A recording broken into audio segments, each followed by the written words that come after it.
నియోజకవర్గాల పునర్విభజనపై కేంద్రం చాలా పట్టుదలతో ఉంది. డీలిమిటేషన్ ద్వారా ప్రస్తుతం ఉన్న 543 లోక్సభ స్థానాలను గరిష్టంగా 800కు పెంచాలి అని కేంద్రం భావిస్తోంది. పెరిగిన సీట్లలో రాష్ట్రాలకు 815, కేంద్రపాలిత ప్రాంతాలకు 35 సీట్లు కేటాయించబోతున్నారు. అయితే జనాభా ప్రాతిపదికన చేపట్టనున్న డీలిమిటేషన్ పై ప్రతిపక్షాలు తీవ్ర అభ్యంతరాన్ని వ్యక్తం చేస్తున్నాయి. ముఖ్యంగా దక్షిణాది రాష్ట్రాలు తీవ్రంగా నష్టపోతాయని అంటున్నారు. ఆ కారణంతోనే ఈ బిల్లుకు వ్యతిరేకంగా ఓట్లు వేస్తామని అంటున్నాయి. అయితే కేంద్రం మాత్రం దక్షిణాది రాష్ట్రాలకు ఎలాంటి అన్యాయం జరగదని అంటోంది.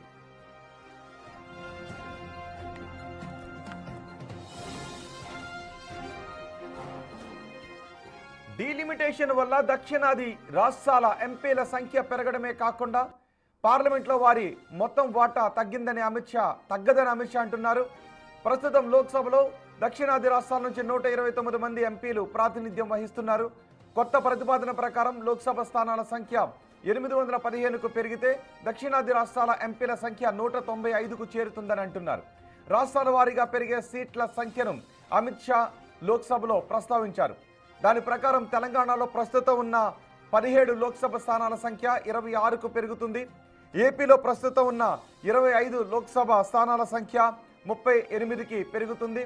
తమిళనాడులో ప్రస్తుతం ఉన్న 39 లోక్సభ స్థానాల సంఖ్య 59 అవుతుంది. కేరళలో 20 నుంచి 30, కర్ణాటకలో ఎంపీల సంఖ్య 28 నుంచి 42కు పెరుగుతుందని అమిత్ షా చెప్పారు. कर्नाटक राज्य में 543 के सदन में अभी 28 सीटें और सदन की 543 सीटों की संख्या के 5.15% कर्नाटक के सांसद यहां पर आते हैं। ये बिल पारित होने के बाद, संविधान संशोधन होने के बाद कर्नाटक की संख्या हो जाएगी 28 से बढ़कर 42 और प्रतिशत लोकसभा में 816 में हो जाएगा 5.14। तो जरा भी नुकसान कर्नाटक को नहीं है। दूसरा राज्य है आंध्र प्रदेश। इनकी अभी 25 सीटें हैं आंध्र प्रदेश की और अब की स्थिति में उसका प्रतिशत प्रतिनिधित्व 4.60 है, 4.60। अब इसमें भी 50% लगभग वृद्धि होगी तो सीटें हो जाएगी 38 और 4.60 की जगह 4.65% उनकी शक्ति हो जाएगी। तेलंगाना में 17 सीटें हैं अभी और उनकी शक्ति 543 के सदन में प्रतिशत 3.13 है। अब उसमें 50% की वृद्धि होगी और सीटें हो जाएगी 26 और 3.13 की जगह 3.18% उनकी क्षमता। तमिलनाडु, इतने सारे लोग काले कपड़े पहनकर आए हैं। मैं तमिलनाडु की जनता को भी आश्वस्त करना चाहता हूं कि आपकी शक्ति कम नहीं होगी, बढ़ रही है। मान्यवर, अभी 39 सांसद तमिलनाडु राज्य से चुनकर यहां आते हैं और 543 के सदन में उसके प्रतिशत है 7.18% और अब 50% वृद्धि के बाद सांसद लगभग हो जाएंगे 59 और इनकी नए सदन में 816 के सदन में प्रतिशत में संख्या हो जाएगी 7.23। मैं फिर से एक बार रिपीट करना चाहता हूं, अभी तमिलनाडु की सदन में प्रतिशत स्ट्रेंथ 7.18% है, वो बढ़कर हो जाएगी 7.23। तो तमिलनाडु को भी कोई नुकसान नहीं है। केरला में 20 सांसद हैं, 3.68% इनका स्ट्रेंथ है। 20 की जगह 30 सांसद होंगे और 3.68 की जगह होगा 3.67। अब कुल मिलाकर दक्षिण का जो पूरा नैरेटिव बनाया जाता है उसको अगर हम सोचते हैं तो अभी 543 सीटों में जो आपके द्वारा बनाया गया है उसमें 129 सांसद इस सदन में बैठते हैं। मान्यवर, लगभग 23.76% दक्षिण के सांसदों का यहां शक्ति है। अब 50% वृद्धि होने के बाद 129 की जगह 195 सांसद बैठेंगे और उनकी शक्ति 23.97% मतलब 24% होगी। तो शक्ति बढ़ नहीं रही है, कम नहीं हो रही है, बढ़ रही है। कर्नाटक राज्य में 543 के सदन ఇదిలా ఉంటే జనాభా ప్రాతిపదికన చేపట్టే డీలిమిటేషన్ ద్వారా ఉత్తరాదిలోని హిందీ బెల్ట్ రాష్ట్రాల ప్రాతినిధ్యం భారీగా పెరుగుతుంది. పునర్విభజన తర్వాత దక్షిణాదిలోని 5 రాష్ట్రాలైన తెలంగాణ, ఏపీ, తమిళనాడు, కేరళ, కర్ణాటకలో కేవలం 66 సీట్లు పెరిగితే దక్షిణాదిలో కేవలం యూపీ, బీహార్, ఎంపీ, రాజస్థాన్, గుజరాత్ రాష్ట్రాల్లో పెరిగే సీట్ల సంఖ్య 101గా ఉంటుంది. ఈ వ్యత్యాసంపైనే దక్షిణాది రాష్ట్రాలతో పాటు ఇండి కూటమి అభ్యంతరం వ్యక్తం చేస్తోంది.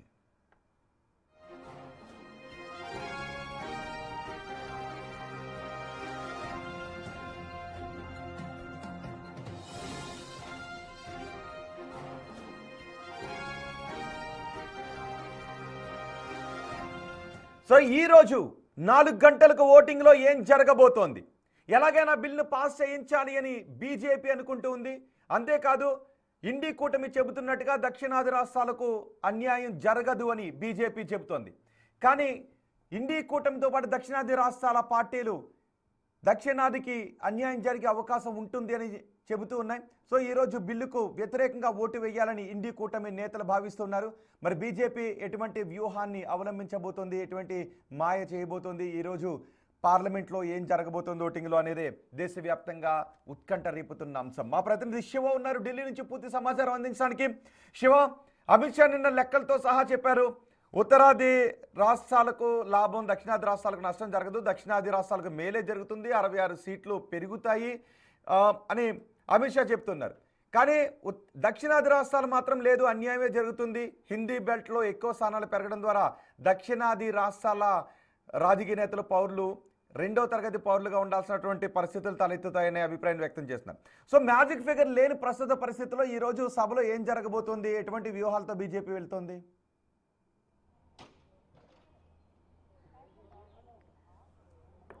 రైట్ రోహిత్, రెండవ రోజు లోక్సభలో ఉమెన్ రిజర్వేషన్ బిల్లుకు సంబంధించి కానీ డీలిమిటేషన్కి సంబంధించి నియోజకవర్గాల పునర్విభజన చట్టం 2026 3 బిల్లులకు సంబంధించిన చర్చ అనేది కొనసాగుతుంది. నిన్న మొత్తం 15 గంటలు సమయం కేటాయించిన నేపథ్యంలో నిన్న రాత్రి 1 గంట వరకు కూడా లోక్సభలో చర్చ కొనసాగింది. మళ్ళీ ఈరోజు ఉదయం 11 గంటలకు ప్రారంభమయ్యే లోక్సభ సమావేశాల్లో మిగిలిన మరో 2.5 గంటల చర్చ అనేది కొనసాగుతుంది. చర్చ ముగిసిన తర్వాత ఓటింగ్ నిర్వహిస్తారు. ఓటింగ్ ఒక బిల్లుకు కలిపి ఒకసారి నిర్వహిస్తారా, 3 బిల్లులు విడివిడిగా నిర్వహిస్తారా, ఓటింగ్ అనేది కూడా చూడాల్సి ఉంది. కానీ ఈ దక్షిణాది రాష్ట్రాలకు ఎటువంటి నష్టం ఉండదు డీలిమిటేషన్ వల్ల అనేది కూడా ప్రధానంగా నిన్న లోక్సభలో ప్రసంగిస్తున్న సందర్భంగా కేంద్ర హోంమంత్రి అమిత్ షా తెలియజేశారు. నియోజకవర్గాలు అనేవి పెరుగుతున్నాయి తప్ప ఎక్కడ కూడా ఎవరికి ఎటువంటి నష్టం ఉండదు అనేది కూడా ప్రధానంగా నిన్న లోక్సభలో కేంద్ర హోంమంత్రి అమిత్ షా కానీ, మరోవైపు ప్రధాని నరేంద్ర మోడీ కూడా నిన్న ఈ లోక్సభలో చర్చ సందర్భంగా తెలియజేశారు. అంటే ప్రతిపక్ష పార్టీలు అనవసరంగా ఈ రాజకీయ కక్షతో ధోరణితోనే ఈ విధంగా వ్యవహరిస్తున్నారు తప్ప ఎటువంటి నష్టం జరగదు అనేది కూడా ప్రధానంగా వారు చెప్తున్నారు. దానిలో భాగంగా ప్రధానంగా ఇప్పుడు ఏదైతే లోక్సభలో చర్చ కొనసాగుతుందో దానికి సంబంధించిన అంశం సంబంధించి డీలిమిటేషన్ సంబంధించిన అంశంపై మొత్తం సౌత్లో ఉన్న 130 స్థానాలు ఏవైతే ఉన్నాయో దాని ప్లేస్లో మొత్తం మరో ఎక్కువ స్థానాలు పెరిగి 195 స్థానాలకు ఇవి పెరగబోతుందని కూడా ప్రధానంగా చెప్తున్నారు. అయితే ఈరోజు లోక్సభలో చర్చ సందర్భంగా కూడా ఇటు కీలకంగా వ్యవహరించబోతున్నారు ఇటు ఎన్డీఏ కూటమికి సంబంధించిన ఎంపీలందరూ కూడా. కానీ ఇటు ప్రధాని నరేంద్ర మోడీ కానీ, ఇటు కేంద్ర హోంమంత్రి అమిత్ షా కానీ, ఇతర పార్టీ నేతలు ఎవరైతే ఉన్నారో ఇండియా కూటమికి సంబంధించిన నేతలందరూ కూడా ఈ దక్షిణాది రాష్ట్రాలకు ఎటువంటి నష్టం జరగదు. ఎంతమంది హాజరు కాబోతున్నారు ఈరోజు మొత్తం సభ్యులందరూ హాజరవుతున్నారా సభకు? శివ, మొత్తం సభ్యులందరూ ఈరోజు సభకు హాజరవుతున్నారా? ఎవరైనా డుమ్మా కొడుతున్నారా? ఎటువంటి మూడు అక్కడ కనిపిస్తుంది? అంచనాలు ఏంటి?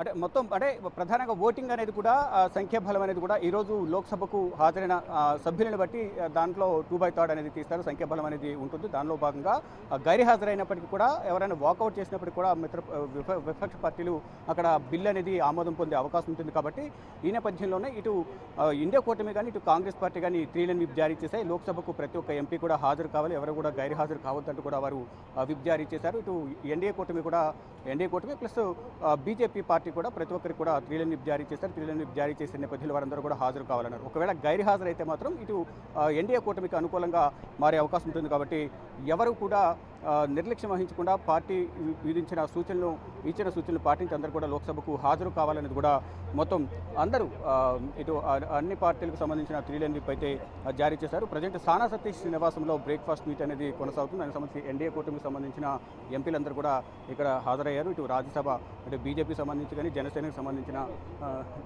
సంబంధించిన ఎంపీలు, టీడీపీకి సంబంధించిన ఎంపీలందరూ కూడా ఇక్కడ చేస్తున్నారు. ఇక ఎన్డీఏ కూటమికి సంబంధించిన ఎంపీలు లక్ష్మణ్ గారు ప్రజెంట్ మన రాజ్యసభ ఎంపీ లక్ష్మణ్ గారు ఉన్నారు. సార్, ప్రధానంగా ఈరోజు డీలిమిటేషన్ సంబంధించి లోక్సభలో చర్చ అనేది జరగబోతుంది. అంటే సంఖ్యాబలం లేకపోయినప్పటికీ కూడా ఎందుకు బిల్లు పెట్టారని ప్రధానంగా విపక్ష పార్టీలు ఆరోపిస్తున్నారు. ఇప్పుడు వదిలేసి అంటే ప్రధానంగా మాట్లాడేందుకు కొంత విముఖత వ్యక్తం చేస్తున్నారు. చర్చ కొనసాగుతుంది. ఈ సందర్భంలో మాట్లాడడం కరెక్ట్ కాదని కూడా వారు చెప్తున్నారు. మరోవైపు ఇటు మహిళలు సంబంధించిన బీజేపీ సంబంధించిన లోక్సభ ఎంపీ పురంధేశ్వరి గారు కూడా ఉన్నారు. ఓవైపు మహిళా రిజర్వేషన్ బిల్లు, మరోవైపు ఈ డీలిమిటేషన్ సంబంధించిన అంశం కూడా బిల్లుకు సంబంధించి కూడా ఈరోజు చర్చ అనేది కొనసాగుతున్న నేపథ్యంలో ఇటు ఏపీకి సంబంధించిన మహిళా నేతలు కూడా ఇక్కడికి వచ్చారు. ఇక లోక్సభ ఎంపీ పురంధేశ్వరి గారు ఉన్నారు. వారిని అడిగి డీలిమిటేషన్ సంబంధించి కానీ మరోవైపు మహిళా రిజర్వేషన్ బిల్లుకు సంబంధించిన అంశాలపై వారితో మాట్లాడి తెలుసుకుందాం. మేడం, ఈరోజు డీలిమిటేషన్ సంబంధించి సంఖ్యాబలం లేనప్పటికీ కూడా బిల్లు పెట్టి ఆమోదింపజేయాలి అనేది ప్రధానంగా బీజేపీ చూస్తుంది, ఎన్డీఏ కూటమి చూస్తున్నట్టు కూడా విపక్ష పార్టీలు ఆరోపిస్తుంది.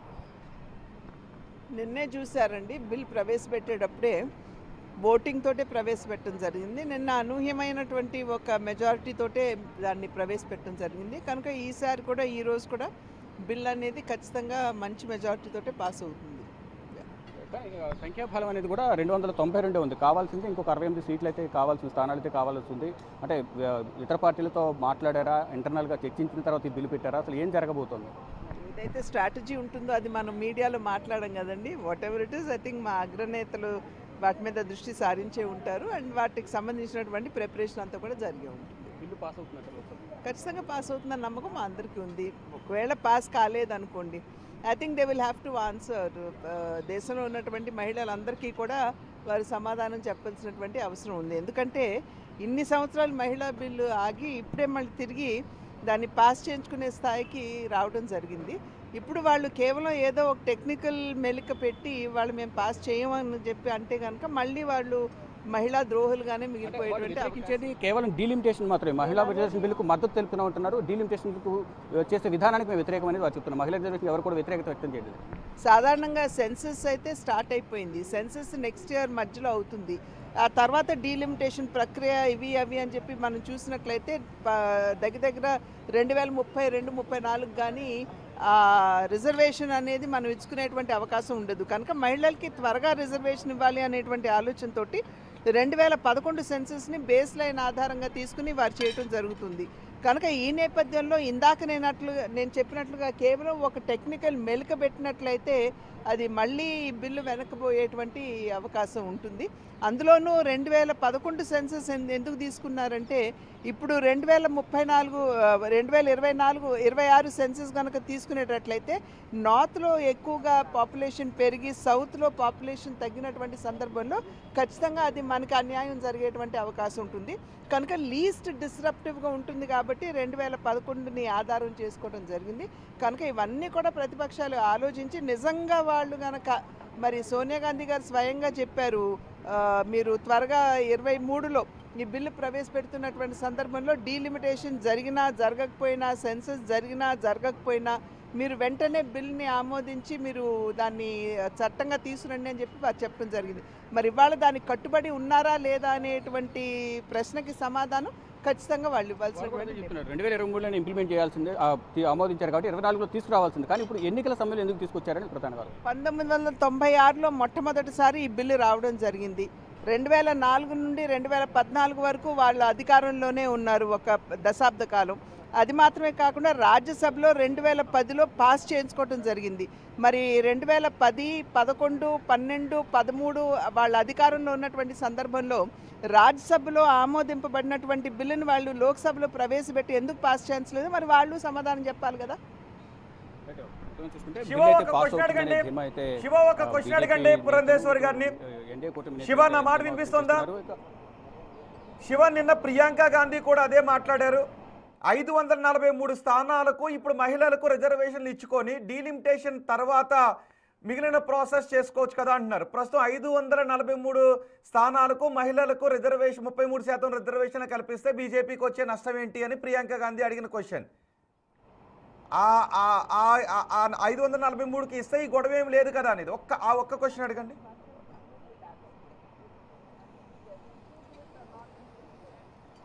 మేడం, పురంధేశ్వర్, నిన్న ప్రియాంక గాంధీ కూడా మాట్లాడుతూ ప్రజెంట్ ఉన్న 543 స్థానాల్లో మహిళలకు రిజర్వేషన్ కల్పించవచ్చు కదా అనేది ఒక క్వశ్చన్ లేవనెత్తారు. దానికి వాళ్ళు కూడా సమాధానం చెప్పాలి. మరి వారు అధికారంలో ఉన్నప్పుడు 543లో 3 మంది పార్లమెంటేరియన్స్లో వాళ్ళు ఎందుకు ఇవ్వలేదండి 33% రిజర్వేషన్? మమ్మల్ని ప్రశ్నించడం కాదు, అధిక శాతం అధిక సంవత్సరాలు వాళ్ళే అధికారంలో ఉన్నప్పుడు వాళ్ళు కూడా చేసి ఉండొచ్చు కదా. నిన్న లోక్సభలో ఎన్డీఏ కూటమి తరపున టీడీపీ నుంచి మహిళా ఎంపీ మాట్లాడారు శబరి గారు. వారిని అడిగి, మేడం శబరి గారు చెప్పండి, నిన్న ఈ మహిళా రిజర్వేషన్ సంబంధించి డీలిమిటేషన్ సంబంధించి కూడా మీరు చర్చలో పాల్గొన్నారు. అంటే ఏం జరగబోతోంది? ఇది మహిళా రిజర్వేషన్ సంబంధించి అయితే అందరూ ఆమోదం తెలుపుతున్నారు, మద్దతు తెలుపుతున్నారు. ఇక డీలిమిటేషన్ సంబంధించి మాత్రం అందరూ వ్యతిరేకిస్తున్నారు. మనకు చూసిందే, మనం అందరం గమనించిందే, ఈవెన్ మహిళా బిల్లు, మహిళా రిజర్వేషన్కి కూడా అపోజిషన్ వాళ్ళు దే ఆర్ అపోజింగ్. మరి మహిళలు ముందుండాలి, మహిళా సాధికారికత గురించి మాట్లాడే వాళ్ళు ఈరోజు మహిళా బిల్లుకు కూడా వ్యతిరేకం మేము అని అంటున్నారు. అంటే మరి ఏం చెప్పాలి వీళ్ళు? ఈ కాంగ్రెస్ వాళ్ళు మేమే చేశాము అని అంటారు, కానీ అసలు బిల్లు ఎప్పుడు పాస్ అయ్యింది, ఎవరి వల్ల పాస్ అయ్యింది, ఈరోజు ఎవరి వల్ల పాస్ అవ్వబోతుంది అనేది. బిల్లుకు వ్యతిరేకత కాదు, ఓన్లీ డీలిమిటేషన్ మాత్రం వ్యతిరేకం. బిల్లును వేరువేరుగా చూడాలి, కలిపి చూడొద్దని వారు చెప్తున్నారు. వాళ్ళు చెప్తున్నారు, చెప్పేవేవో చెప్తున్నారు, ఇవన్నీ స్టంట్లు ఉపయోగిస్తున్నారే తప్ప ఇంకేం లేదు. మనం అందరం గమనిస్తున్నాము వాళ్ళు ఎలా చేస్తున్నారు. ప్రతి చిన్న దానికి వాళ్ళకు బేసికలీ మన వైసీపీ రాష్ట్రంలో వైసీపీ ఎలాగో ఇక్కడ దేశంలో మన రాహుల్ గాంధీ కాంగ్రెస్ అలానే ఉంటుంది. కాబట్టి వాళ్ళకు ఏం చెయ్యాలా, ఏం మాట్లాడాలా అనేది కాదు. డీలిమిటేషన్ వస్తే ఇంకా మనకే అడ్వాంటేజ్ అనేది వాళ్ళకు అర్థం కావట్లేదు.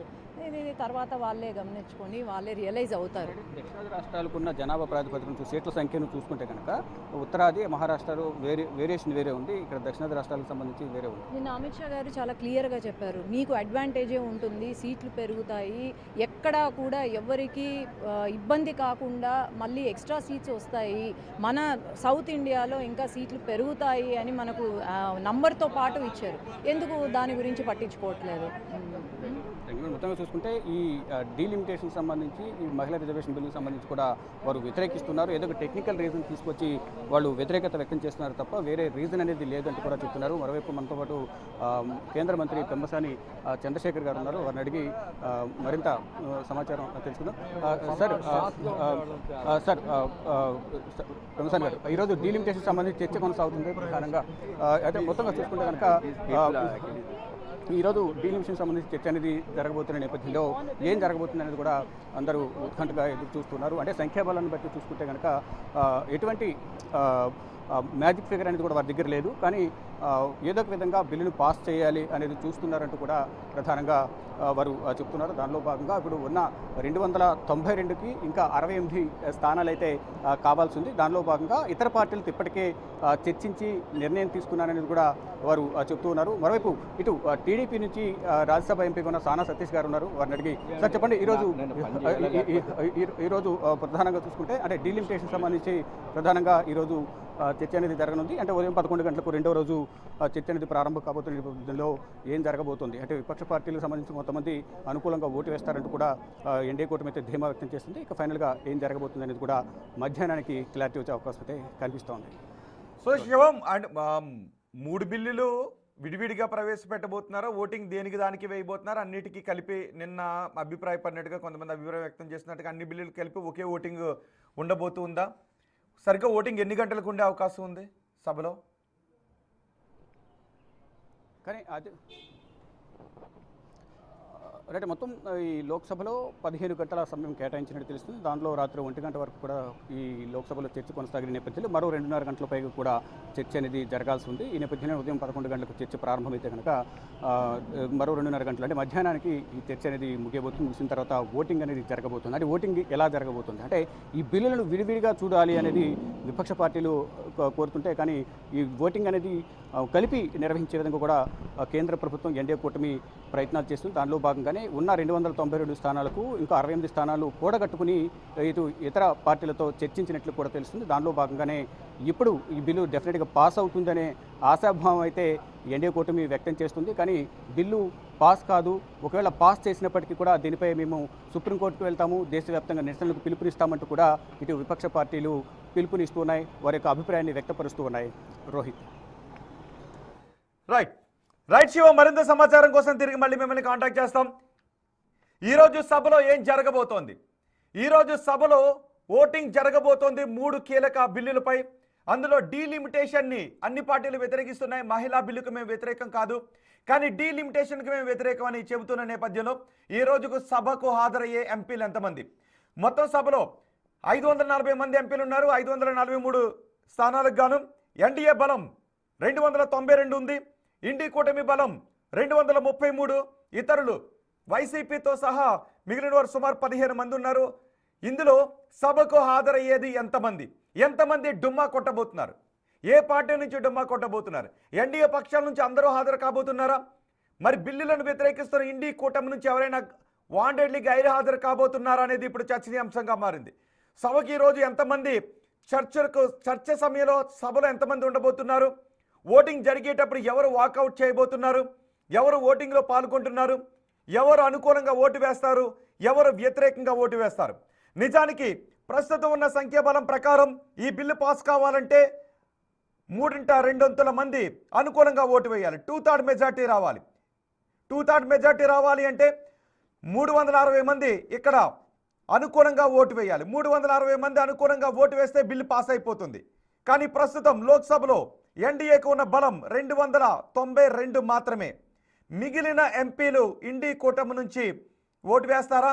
లేదు, సభలో హాజరైనటువంటి ఎంపీలలో 2/3 ఉంటే సరిపోతుంది. అంటే సభలో ఈరోజు ఎంతమంది హాజరవుతున్నారు? మొత్తం ఎంపీలందరూ హాజరైతే 360 మెజార్టీ రావాల్సి ఉంటుంది. అలా కాదు, సభలో ఈరోజు హాజరుని బట్టి చూసుకుంటే హాజరైన వారిలో 2/3. మరి ఎంతమంది హాజరవుతున్నారు? ఒకవేళ ఎన్డీఏ పక్షాల నుంచి ఆల్రెడీ అన్ని పార్టీలు విప్ జారీ చేశాయి కాబట్టి బహుశా ఎన్డీఏ పక్షాల నుంచి ఎవరూ కూడా ఈ పార్లమెంటు సమావేశాలకు డుమ్మా కొట్టే అవకాశం లేదు. కానీ ఇండి కూటమి నుంచి ఎవరు డుమ్మా కొడతారు? ఇండి కూటమి నుంచి ఎవరైనా డుమ్మా కొడితే అది వాంటెడ్లీ డుమ్మా కొట్టినట్టుగానే భావించాల్సి ఉంటుందనే చర్చ జరుగుతోంది. ఎందుకంటే ఓటింగ్ కీలకమని తెలిసినప్పుడు ఇండి కూటమి పక్షాలు వ్యతిరేకిస్తున్నాయి అన్నప్పుడు ఖచ్చితంగా సభకు రావాలి. అంటే ఆన్ కెమెరా వ్యతిరేకించి సభలో వ్యూహాత్మకంగా వాకౌట్ చేయడమో లేదంటే సభకు రావడమో లాంటివి చేసే అవకాశం ఉంటుందా? బీజేపీ వ్యూహం ఇదేనా?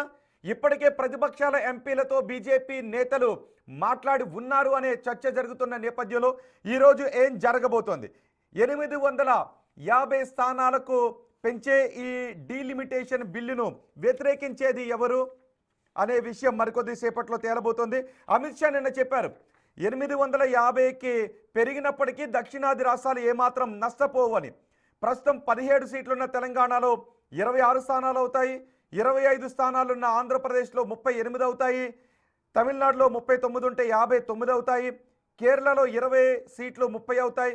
కర్ణాటకలో 28, 42 అవుతాయి. కాబట్టి 66 సీట్లు పెరుగుతాయి. దక్షిణాదికి ఎటువంటి నష్టం జరగదని చెప్తున్నారు. కానీ ప్రియాంక గాంధీ ఏమన్నారు నిన్న? 543 స్థానాలకు ప్రస్తుతం 33% మహిళా రిజర్వేషన్లు అమలు చేసి ఆ తర్వాత డీలిమిటేషన్కి వెళ్ళొచ్చు కదా జనాభా లెక్కల తర్వాత అని అంటూ ఉన్నారు. కానీ బీజేపీ మాత్రం అందుకు అంగీకరించడం లేదు. ఒకవేళ ఈ బిల్లును వ్యతిరేకిస్తే అది మహిళా రిజర్వేషన్ బిల్లును వ్యతిరేకించినట్లుగానే భావించాల్సి ఉంటుందని బీజేపీ చెప్తోంది. మరి ఓటింగ్లో ఏం జరగబోతోంది అనేది ఉత్కంఠగా మారింది.